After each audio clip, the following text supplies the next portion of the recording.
Assalamualaikum warahmatullahi wabarakatuh. Anda rindu mendengarkan kajian-kajian dari ustadz-ustadz kita dari Aceh? Kunjungi channel YouTube Maulizul Akbar NAT. Subscribe, like, share, komen.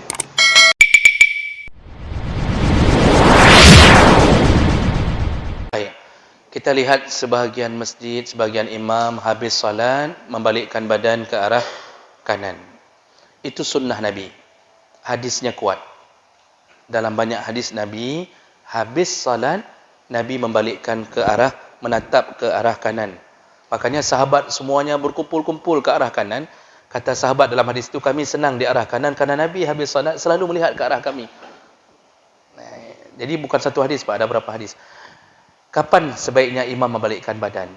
Disebutkan setelah bacaan Allahumma antas salam. Jadi istighfar, Allahumma antas salam. Ketika habis Allahumma antas salam, dia baca sendiri, baru dia balik badan. Itu yang disebutkan di dalam kitab kita. Jadi bukan Assalamualaikum, Assalamualaikum, langsung balik badan. Tidak. Tunggu dulu sebentar ke depan. Kalimat Allahumma antas salam selesai, baru balik badan. Itu yang diperjelas oleh para ulama.